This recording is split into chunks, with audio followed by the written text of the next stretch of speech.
নমস্কার বন্ধুরা, আজ আবারও একটি রেসিপির সাথে হাজির হয়েছি। আজকে রেসিপি হচ্ছে ট্যাংরা মাছের টক। আমি কাঁচা আম দিয়ে আজকে ট্যাংরা মাছের টক বানাবো। কাঁচা আম, পোস্ত আর সর্ষে দিয়ে।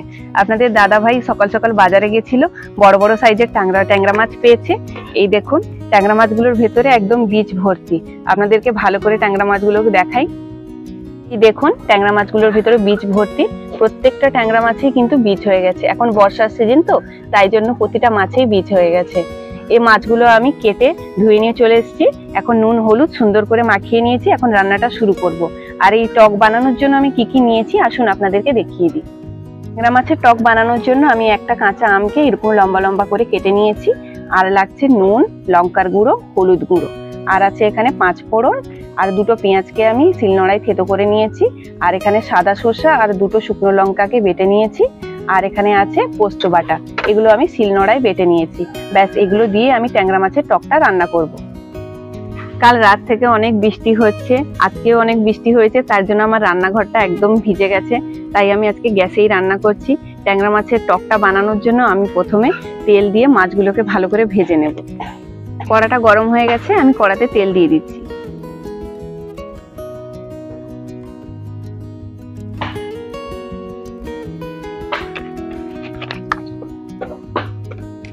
তেলটা একটু গরম হয়ে যাক, তারপরে আমি ট্যাংরা মাছগুলো দেব।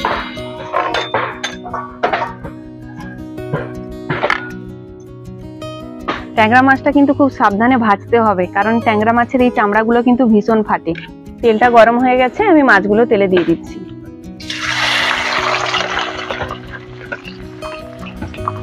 দেওয়ার সাথে সাথে মাছগুলো ফাটা শুরু হয়ে গেছে।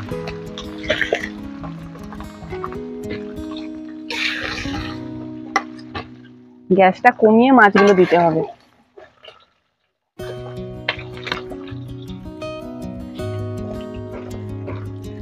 এক পাশটা হয়ে গেছে, মাছগুলোকে আমি একবার উল্টে দিয়েছিলাম। উল্টে পাল্টে মোটামুটি করে একটু ভেজে নেব, বেশি লাল করব না, তাহলে মাছের মধ্যে মশলাটা ঢুকবে না। মাছগুলো ভাজা হয়ে গেছে, মাছগুলোকে এখন আমি তেল থেকে তুলে নিচ্ছি।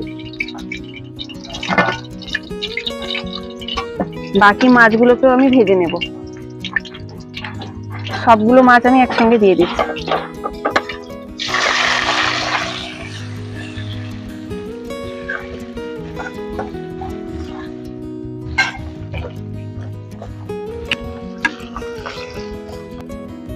মাছগুলো এত ফাটছে, চারদিকে তেল ছেটাচ্ছে।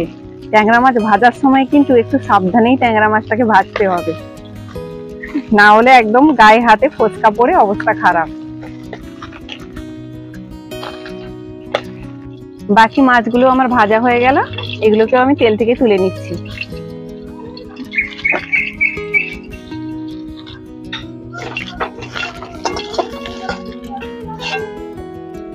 এই তেলেই আরো কিছুটা তেল দিয়ে আমি ট্যাংরা মাছের টকটা করে নেব।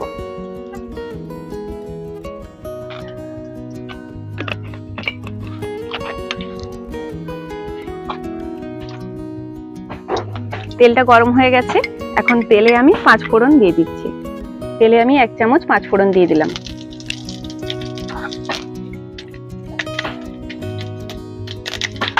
পেঁয়াজটা যে বেটে রেখেছিলাম ওটা দিয়ে দিলাম।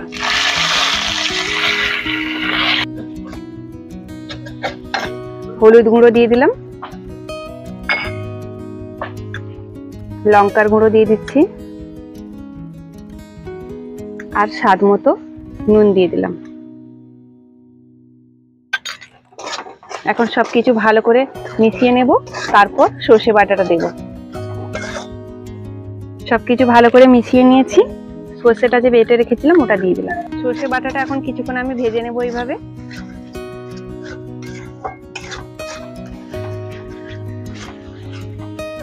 সর্ষেটা আমি কিছুক্ষণ কষিয়ে নিয়েছি। এখন আমগুলো দিয়ে কিছুক্ষণ কষিয়ে নিয়ে আমি পোস্ত বাটার জলটা দিয়ে দেবো। রাখা আমের টুকরোগুলো দিয়ে দিলাম। মানে আমের সাথে মশলাটা কিছুক্ষণ ভেজে নেব।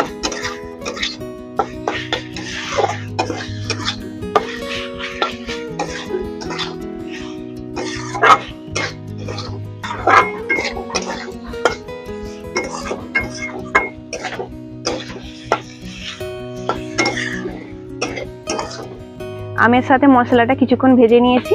এখন পোস্তটা যে বেটে রেখেছিলাম ওটার সাথে একটু জল মিশিয়ে দিয়ে দিচ্ছি। পোস্ত বাটা জলে গুলিয়ে দিয়ে দিলাম। এখন সবকিছু ভালো করে মিশিয়ে নিয়ে পরিমাণ মতো জল দিয়ে দেব।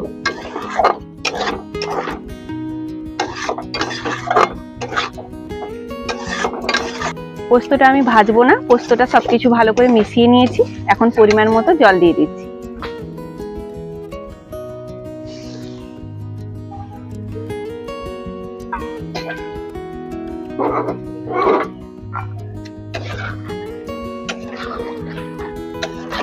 আমটা কিছুক্ষণ ফুটবে, আমটা সেদ্ধ হয়ে গেলে তারপর মাছগুলো দিয়ে দেব।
তরকারিটা নামিয়ে ভাত নিয়ে চলে এসেছি। তরকারিটা টেস্ট করে আপনাদেরকে বলছি কেমন হয়েছে।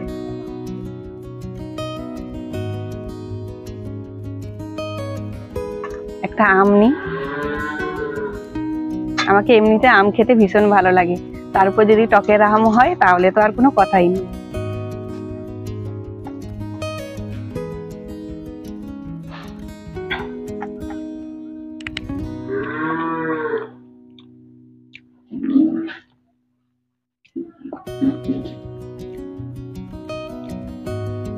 আমটা কত সুন্দর সেদ্ধ হয়ে গেছে।